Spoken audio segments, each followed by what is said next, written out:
दोस्तों, महाभारत के खलनायक दुर्योधन के पैदा होने की कहानी चौंका देगी आपको।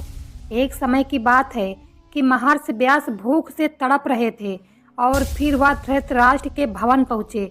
तब वहाँ पर माता गांधारी ने उनके भोजन और विश्राम की उत्तम व्यवस्था की, जिससे महर्षि व्यास बहुत संतुष्ट हुए और उन्होंने गांधारी को वरदान देने की इच्छा प्रकट की। गांधारी को पहले से ही भगवान शिव जी से 100 पुत्रों का वरदान मिल चुका था, लेकिन फिर भी उन्होंने अपने पति धृतराष्ट्र के समान पुत्रों की प्राप्ति का वरदान मांगा। बीतते समय के साथ गांधारी गर्भवती हुई। गांधारी उस गर्भ को 2 वर्षों तक धारण किए रही, फिर भी प्रसव नहीं हुआ। और फिर जब गांधारी को मालूम हुआ कि कुंती ने एक तेजस्वी पुत्र को जन्म दिया है, तब उसको बड़ा दुख हुआ और फिर दुख से व्याकुल होकर गांधारी ने खुद को चोट पहुंचाई, जिसके कारण उसके गर्भ से एक मांस का पिंड प्रकट हुआ, जो लोहे के पिंड के समान कड़ा था। उसे देखकर गांधारी बहुत दुखी हुई और पिंड को फेंकने का विचार किया। इधर यह बात महर्षि व्यास को ज्ञात हुई तो वह शीघ्र वहां गए और उससे पूछा कि तुम इस पिंड का क्या करना चाहती हो। तो गांधारी ने कहा कि कुंती ने एक तेजस्वी पुत्र को जन्म दिया है।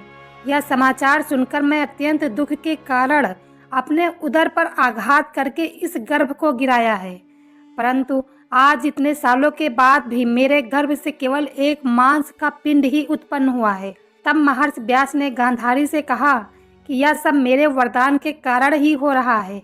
व्यास जी ने गांधारी को सांत्वना देते हुए कहा कि तुम्हें रोने की जरूरत नहीं है, इन्हें पिंडों में से 100 पुत्रों का जन्म होगा।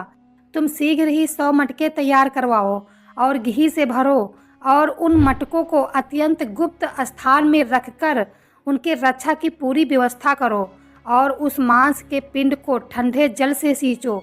तब गांधारी ने उस मांस के पिंड को सींचा तो वह अंगूठे के पूर्वे के समान 100 भागों में बट गया। लेकिन गांधारी को 100 पुत्रों के अतिरिक्त एक पुत्री की भी कामना थी, जिससे गांधारी की इच्छा के कारण महर्षि व्यास ने उन 100 टुकड़ों को 101 टुकड़ों में बदल दिया और फिर गांधारी ने उन मांस के टुकड़ों को 101 मटकों में भरकर रख दिया और ढक्कन से बंद कर दिया। महर्षि व्यास ने गांधारी को एक और बात बताई कि 2 वर्ष पूरे होने के बाद इन मटकों के ढक्कनों को खोल देना।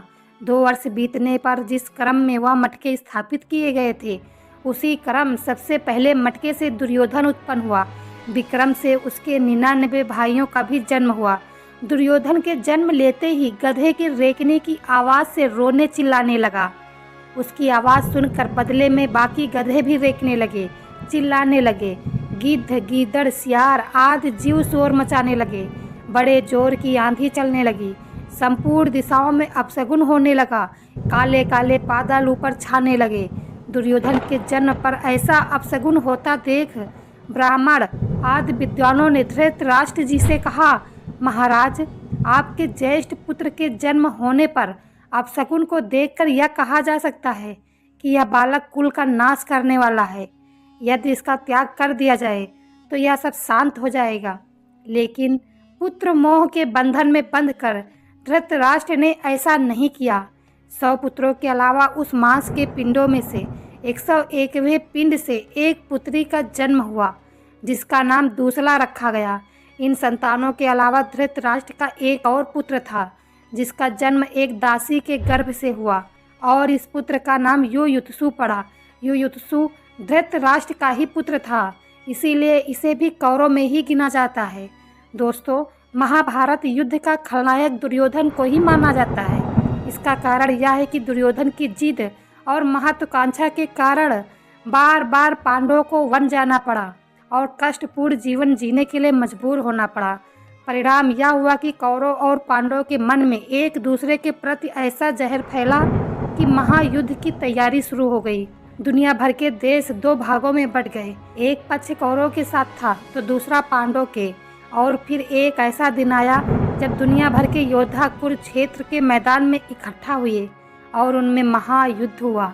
इस युद्ध ने लाखों करोड़ों लोगों को मौत के घाट सुला दिया और वही हुआ जो भाग्य चाहता था। दुर्योधन कुल का नाश करने वाला बन गया। दोस्तों, आपको ये जानकारी कैसी लगी कमेंट बॉक्स में हमें ज़रूर बताइएगा। और वीडियो से अगर कुछ सीखा हो, अगर कोई जानकारी इंटरेस्टिंग लगी हो तो प्लीज़ वीडियो को एक लाइक करके चैनल को सब्सक्राइब ज़रूर कर लेना। मिलते हैं कोई और नॉलेजेबल वीडियो में। धन्यवाद।